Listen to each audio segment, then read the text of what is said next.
Bien-aimés frères et sœurs, shalom chez vous. C'est ici encore et pour vous le couple Bellevue Makanga. Et aujourd'hui, on voudrait aborder un sujet que bon nombre de couples soit sont déjà passés par là, ou encore sont en train de passer, en train de vivre cette, on va dire, cette période de questionnement où les gens veulent vous voir faire certaines choses. C'est-à-dire les gens veulent vous voir déjà, voilà, avoir des enfants et voilà. Bien, et aujourd'hui, dans cette partie ou cette rubrique que j'intitulerai Conviction, parce que la conviction, c'est ce qu'un homme pense ou il croit, voyez-vous, et nous sommes tenus d'exprimer notre conviction. Et donc, je voudrais ici apporter ma conviction ou celle de notre couple en rapport avec cette question, toujours dans le but justement d'édifier, d'exhorter. Vous allez n'oubliez surtout pas que je me tiens aussi en position de ministre de l'Évangile qui doit prêcher, exhorter en toute occasion favorable ou non. Et le Seigneur nous appelle à toucher comme ça différents sujets selon qu'il met toujours dans notre cœur, dans le but, comme je l'ai dit tantôt, d'édifier son peuple, d'exhorter. Alors, vous êtes nombreux sont des jeunes couples qui font face à cette question ultime, soit venant des parents, soit venant de leur entourage, soit venant des amis, des collègues même de travail, des sœurs, des frères, au sein de notre société. Et on vous pose la question, vous voilà 6 mois mariés, 1 année mariée, 2 ans mariés, 3 ans, et bien qu'est-ce que vous attendez? Ah, il faut faire des enfants et tout. Ce sont des questions qui reviennent très souvent. Et je me suis mise un peu à réfléchir par rapport à ça, ou plutôt nous en avons tenu une discussion, mon épouse et moi. Comme vous savez, en tant que jeune marié, il y a souvent, enfin ça arrive hein, de pouvoir songer aux enfants. Et ce qu'il en est réellement, est-ce qu'on pense y avoir des enfants et est-ce qu'on se projette déjà dans cette vie en tant que parent? Et ce sont ces questions-là que nous avons abordées, mon épouse et moi, et j'ai jugé nécessaire justement de pouvoir, pourquoi pas apporter quelques éclaircissements ou encore pourquoi pas aider aussi les autres couples qui peut-être se retrouveraient dans cette situation-là. Alors d'entrée de jeu, je vais vous lire un petit article qui est important, je crois.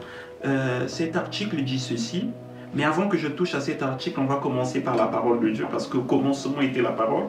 On va prendre le livre d'Ecclésiaste, Ecclésiaste chapitre 11, on va lire dans quelques chapitres de la Bible, quelques passages de la Bible, pour nous édifier, en tirer un contexte important.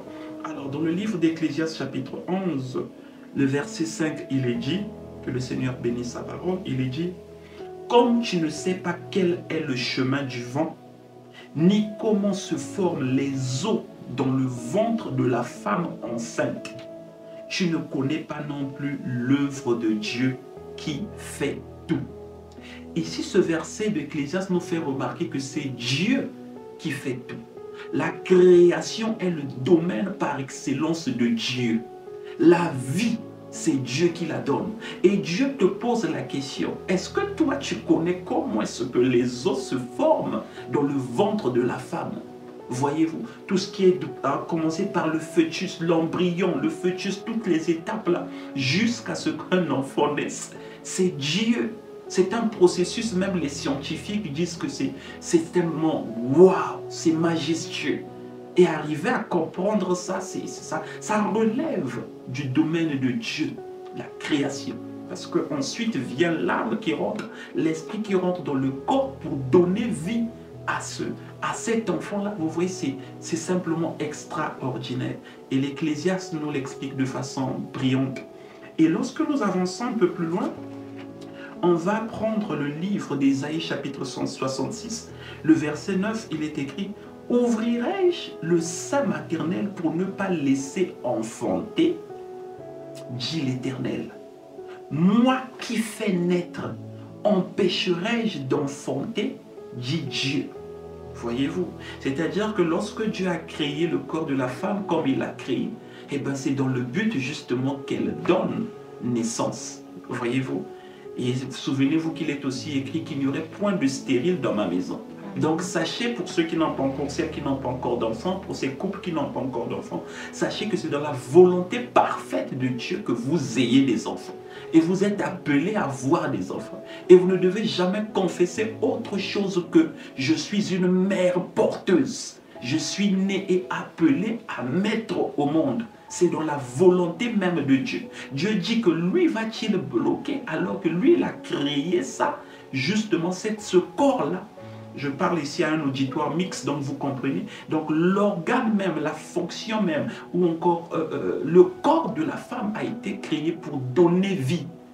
Amen.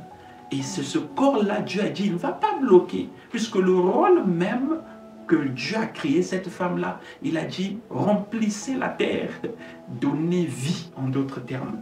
Amen. Et pour terminer, je vais prendre un dernier verset qui va nous positionner encore. Et cette fois-ci, c'est pour toutes les femmes. Je vous souhaite cela. Il est dit, dans Jean chapitre 16, nous sommes au verset 21. La femme, lorsqu'elle enfante, éprouve de la tristesse. Oui, c'est douloureux, c'est un moment très difficile. Toutes les femmes qui sont passées par là savent, nos mamans et tout, parce que son heure est venue. Mais lorsqu'elle a donné le jour à l'enfant, elle ne se souvient plus de la souffrance à cause de la joie qu'elle a de ce qu'un homme est né dans le monde. Voyez-vous, la femme se réjouit désormais de son bébé. Elle oublie toutes les souffrances, les 9 mois passés de souffrance. Elle est là tenant son bébé, elle se réjouit. Amen. Ainsi, bien-aimé, c'est Dieu qui donne la vie. C'est Dieu qui donne vie. La création, c'est Dieu. Ça relève du domaine même de Dieu. Maintenant, dans notre société, en tant que couple, en tant que mari et femme, la venue d'un bébé. D'abord, je vais vous lire un article. Cet article dit ceci, est très important, je crois que ça va un peu nous positionner en ce qui concerne la question. Je me posais cette question et beaucoup peuvent aussi se poser. Jusqu'à quel âge une femme peut-elle tomber enceinte de façon naturelle? Cet article dit, en règle générale, une femme peut tomber enceinte naturellement jusqu'à la ménopause, qui a généralement lieu entre 45 ans et 55 ans. Voyez-vous? Donc jusqu'à cette période de ménopause, là je parle de façon scientifique ou biologique. Il est reconnu jusqu'à entre 45 et 55 ans. Et l'article continue pour dire, cependant, la fertilité diminue progressivement dès la fin de la vingtaine et chute encore plus rapidement après l'âge de 35 ans. D'où il conseille justement d'avoir des enfants un peu plus tôt. Et je me suis posé la question, quel serait donc l'âge idéal pour avoir des enfants? Et il est dit même dans ce même article, je pourrais l'ajouter ici en complément à notre vidéo, il est dit que, voilà, l'avis des scientifiques diverge sur l'âge idéal pour avoir un bébé. Certains disent que le meilleur moment pour tomber enceinte est à 23 ans, si l'on souhaite avoir plusieurs enfants. D'autres affirment que l'âge idéal se situe entre 25 ans et 30 ans. Voyez-vous, ça c'est l'âge idéal. Maintenant, il y a ce dont je souhaiterais justement aborder avec vous en ce jour. C'est la question portant sur avoir un enfant. Avoir un bébé dans votre foyer. Écoutez, quel est le bon âge pour avoir un bébé? Il n'y a pas de réponse unique à cette question, car le bon moment pour avoir un bébé, et ça c'est ce que justement je crois aussi, dépend de facteurs psychologiques, donc votre état mental, biologique, donc votre santé, et matériel, on va dire les finances. Le meilleur âge pour se lancer dans la vie de parents est souvent lié à la maturité personnelle et au désir partagé avec son partenaire. Avoir une relation stable peut offrir un sentiment de sécurité aux futures mères. Toutefois, le nombre d'enfants souhaités par le couple peut orienter l'âge de la première grossesse. Voilà un peu ce que je tenais à peindre comme tableau de fond avant que nous puissions rentrer dans le vif de notre sujet. Alors, nous sommes dans notre émission Conviction où nous exprimons ce que nous croyons, bien entendu en rapport avec les Saintes Écritures. Voilà pourquoi j'ai commencé pour vous dire, pour commencer, que la vie, l'enfant, un bébé relève du domaine de Dieu parce que c'est Dieu qui accorde. Premièrement, il faut retenir que c'est Dieu qui accorde. Un, deux, ça dépend aussi de vous en tant que couple. Vous venez de vous marier. Vous savez, nous vivons dans une société qui n'est plus exactement la même de celle de nos parents. De celle que nos parents, la société que nos parents ont eu à connaître. Nous sommes dans une société qui est plus exigeante. Une société qui demande d'avoir des fonds. Et un enfant, ça se nourrit. Un enfant, ça s'éduque. Vous devez non seulement le nourrir, vous devez l'éduquer. Et un enfant, il y a un accompagnement. Un enfant demande du temps. Pour avoir été enfant, pour avoir vu combien mes parents se sont investis, physiquement, financièrement, spirituellement, non seulement dans ma propre vie, mais dans la vie de mes frères aussi, j'ai pu prendre conscience qu'un enfant, c'est pas... Voilà, vous n'allez pas avoir un enfant pour ensuite donner à un oncle, à une tante. Et surtout encore de nos jours. Hier encore, on pouvait vivre dans certains quartiers, dans certains villages où il y a l'oncle, il y a la tante, il y a tous ces gens-là. Bon, si toi tu n'arrives pas, tu donnes à la tante et tout et tout. Mais lorsque vous vous retrouvez en Europe, par exemple, en Europe, vous êtes seul. Monsieur et madame, vous n'êtes qu'à deux. Il y a quelle tante qui viendra t'aider à donner un peu le biberon, à changer la couche. Et parfois, tu as des obligations quant à ton travail. Et il y a tout cet état de choses qui fait qu'un enfant, la venue d'un enfant, ça se prépare. Premièrement, l'enfant requiert, comme je le disais, des besoins physiques, le temps. Vous devez accorder du temps, votre présence. Parce qu'il y a ce côté affectif que l'enfant doit ressentir, le premier contact avec sa maman. Et ça, c'est important. Et ensuite, bien entendu, tout ce qui est alimentaire. Mais si vous n'êtes pas positionnellement positionné, c'est-à-dire stable, ayant des fonds, ayant des revenus, ayant un salaire, ayant, voilà, une position financière assez stable, ben écoutez, votre enfant peut tomber malade la nuit. Il aurait besoin d'urgence. Mais si vous n'avez pas de fonds, le temps d'appeler là-bas au Congo, en Côte d'Ivoire, peut-être un tel, l'oncle un tel, au Cameroun, ou encore peut-être, je ne sais pas moi, aux États-Unis, oncle, si tu peux envoyer moi ici l'enfant, ça va pas. Mais écoutez, vous perdez votre enfant. Donc l'état financier du couple doit être stable. Il ne suffit pas de faire des enfants parce que voici que vous êtes maintenant mariés, vous êtes réunis. Ou bien peut-être parce que tel couple a des enfants, oui, et encore tout ce complexe-là. Le complexe, oui, les autres ont déjà, nous aussi faisons. Ben non, ben non. Mes chers amis, chacun vit ses propres réalités. Chaque couple vit ses propres réalités. Et vous devez faire des choses en fonction de votre vie. Pour être un peu plus précis, en fonction de votre budget, de votre poche. Ah oui, les enfants, ça demande du temps, ça demande de l'argent. C'est tout un investissement. Ah oui, les enfants, ça sont très chers. On ne met pas au monde les enfants pour les faire souffrir ou pour compter sur la poche des autres. Exactement. On monte les enfants quand on se sent prêt. Exactement. Et donc, il y a ce côté financier qui demande une certaine stabilité. D'un autre côté, il n'y a pas toujours, ce n'est pas toujours question d'argent. Parce que oui, vous pouvez être bien, monsieur, madame, vous avez un salaire c'est très très bien, vous avez des excédents ou des excès encore en plus à la fin du mois, vous pouvez vous permettre, voyez-vous, aller faire vos vacances, vous pouvez vous permettre de faire, voilà, tant et tant de choses, vous pouvez vous permettre justement la venue de l'enfant. Mais il y a aussi un côté qui peut, lequel, c'est que vous voulez peut-être avoir du temps pour vous aussi. le temps pour vous de vous comprendre, le temps pour vous de vous connaître, le temps pour vous de vous harmoniser, le temps pour vous de comprendre votre épouse, le temps pour l'épouse de comprendre son mari.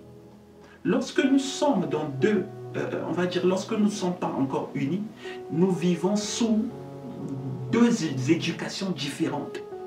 Voyez-vous, j'ai une éducation reçue de mes parents, elle a une éducation reçue de ses parents. Maintenant, lorsqu'on vient vivre ensemble, il y a premièrement encore cette petite bataille des éducations. Amen. Mais ensuite, c'est quoi? C'est qu'il faudrait s'emboîter. Il faudrait arriver à trouver un terrain d'entente. Il faudrait arriver à se comprendre. Il faudrait arriver justement à s'harmoniser.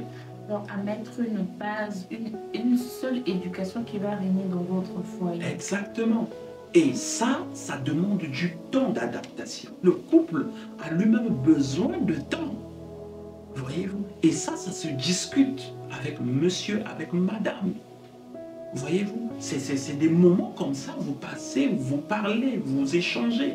Et vous essayez d'éclairer certains points, certaines zones d'ombre. Parce que les enfants doivent venir trouver une seule éducation dans la maison, en fait. C'est pas effectivement. que monsieur a encore son éducation parentale et toi aussi, la dame, tu as ton éducation parentale. Et quand les enfants naîtront, sur quelle éducation ils vont être Papa dit A, maman dit B, l'enfant regarde. Papa influence. L'enfant regarde maman dit A. Bon, l'enfant ne sait plus qui écouter. Et il faut justement, vous voyez qu'il y ait, qu'un enfant vienne trouver, voilà un certain ordre, comme le corps de Christ est ordonné. Nous avons Dieu le Père, nous avons le Fils, après le Fils nous avons le mari, après le mari nous avons la femme, après la femme nous avons les enfants. Voyez-vous? Et c'est cela. Donc c'est important, de même dans une maison, important qu'il y ait cette harmonisation des choses. Et par la suite, non seulement que le couple a peut-être ce besoin-là, mais il peut arriver des problèmes comme des problèmes biologiques, où il y a peut-être une maladie qui peut retarder les choses. Oui, ça arrive aussi. Où il y a peut-être des faits physiques, sociétaires, ou peut-être il y a un plan de carrière. Par exemple, monsieur veut poursuivre d'abord sa carrière. Ça arrive, le couple s'est entendu, ben écoute, il faudrait qu'on arrive à tel point, on fasse ceci, on achète une maison, après la maison, je voudrais investir dans telle affaire, et je pense, madame, que pour l'instant, on n'a pas besoin d'enfants, parce que il faudrait investir dans l'immobilier, par exemple, on doit construire ceci, on doit faire ceci, on doit faire cela, donc pour l'instant, en tout cas, pas d'enfants. On aura des enfants à partir d'eux. Tout ce programme se planifie. Et donc, dans notre société, il y a toute cette pression qui vient souvent. Et on ne doit pas faire des enfants sur base d'un tel. Parce qu'un tel a dit, parce que la famille pense que, parce que nos sociétés africaines, nous avons cette manie-là de mettre de la pression sur les jeunes couples. Mais c'est la chose qu'il faudrait éviter parce qu'après, les gens se retrouvent dans des situations auxquelles ils ne se sont pas préparés.